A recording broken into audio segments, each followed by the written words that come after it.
Hello friends, আমি আপনাদের সঙ্গে আজ আমার একটা সুন্দর অভিজ্ঞতা শেয়ার করতে চাই।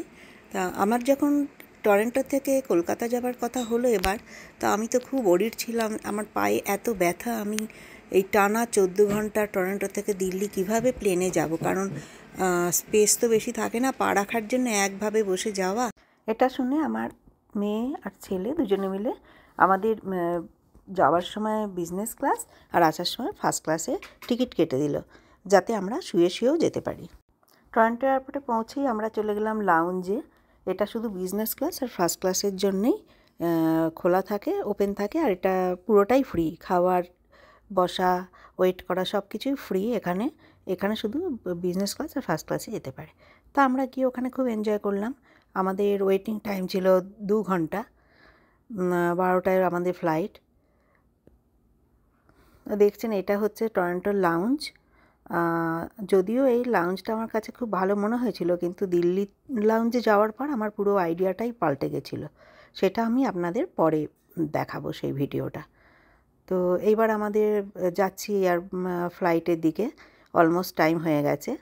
বোর্ডিং আমাদের হয়ে গেছিলো। বোর্ডিং করার পরই আমরা এই লাউঞ্জে এসেছিলাম। তা মোটামুটি সাজানো। এবার আমরা ঠিক করলাম যে ডিউটি ফ্রি থেকে ড্রিঙ্কস নিতে হবে ইন্ডিয়ার জন্যে।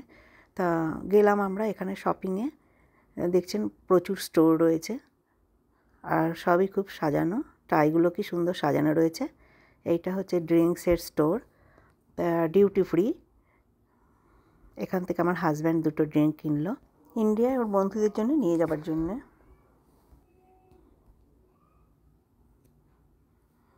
প্রচুর প্রচুর স্টক রয়েছে। তো যাই হোক, এখান থেকে ড্রিঙ্ক কেনার পর আমরা এবার রওনা দিলাম ফ্লাইটের দিকে। এই যে আমরা যাচ্ছি ফ্লাইটে, অ্যারো ব্রিজে উঠলাম। এবার আমরা প্লেনের গেটের কাছে এলাম। এয়ার হোস্টেস আমাদের ওয়েলকাম করলো। এবার আপনার এই বিজনেস ক্লাসের এই সিটগুলোতে এলাম। আমাদের মিডলে সিট ছিল। খুব স্পেসিয়াস। আর এই রেকলাইনার চেয়ার, এগুলোকে রিমোট দিয়ে, পাশে রিমোট আছে, ইচ্ছা মতো আপনি বেডও করে নিতে পারেন বা চেয়ারও করে নিতে পারেন। সামনেই টিভি স্ক্রিন, নিচে এখানে ওরা ব্ল্যাঙ্কেট দিয়েছে, স্লিপার দিয়েছে। এছাড়া ওরা দিয়েছে এই যে এটা হচ্ছে ট্রে, ফোল্ডিং ট্রে, যেটা দেখুন অনায়াসে চেয়ারের হাতলের মধ্যে ঢুকে যাচ্ছে। চেয়ারের হাতলে চলে গেল। আর এইটা দিয়েছে, এর মধ্যে ব্রাশ, টুথপেস্ট এইসব আছে। আর এই ব্যাগটার মধ্যে আছে hand cream, hand lotion, body cream এইসব রয়েছে, লিপ বাম। এছাড়া ওরা নাইট ওয়্যারও দেয়, যদি ড্রেস চেঞ্জ করতে চান তো ওরা পায়জামা পাঞ্জাবিও দিয়ে দেয়। এখানে সক্স রয়েছে, সব কিছুই আছে এই ব্যাগটার মধ্যে। আমাদের এই গোটা জার্নিটাই এয়ার ইন্ডিয়ার ফ্লাইটে হচ্ছে। সামনে স্পেস দেখছেন কতটা পা রাখার জায়গা। এটা পুরোটা, এই সিটটা পুরোটা বেড হয়ে যায় এর মধ্যে। রিমোটের সাহায্যে এটাকে বেড করে নেওয়া যায়। এই লেদার ব্যাগটা আবার একটা সুন্দর ডিজাইন করা কাপড়ের ব্যাগের মধ্যে রয়েছে। আমরা উঠেইছিলাম রাত 12টার সময়। আমাদের অলমোস্ট শোয়ার টাইম হয়ে গেছে।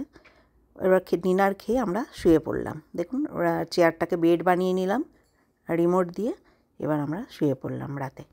সকালে দাঁত টাত মেজে আমরা এবার ব্রেকফাস্ট খেতে এলাম। এবার সকালে আমরা ব্রেকফাস্ট খেলাম। এখানে ওটের একটা মিক্স ভেজিটেবল দিয়ে ওট দিয়েছে, স্যালাড দিয়েছে, পায়েস দিয়েছে, ব্রেড দিয়েছে, একটা কেক দিয়েছে মিষ্টি, 3 রকম জেলি বা জ্যাম দিয়েছে, অনেক কিছু দিয়েছে। সব হয়তো আমি খেতে পারিনি, কিছুটা ফেলা গেছে। এবার আমাদের ল্যান্ডিং টাইম হয়ে গেছে। অলমোস্ট আমরা দিল্লিতে ল্যান্ড করব। এই যে দিল্লি পৌঁছে গেলাম। কানেক্টিং ফ্লাইট কলকাতার জন্য আমাদের 4 ঘন্টা এখন ওয়েট করতে হবে এয়ারপোর্টে। টোটাল জার্নিটাই Air India flight. Thank you for watching.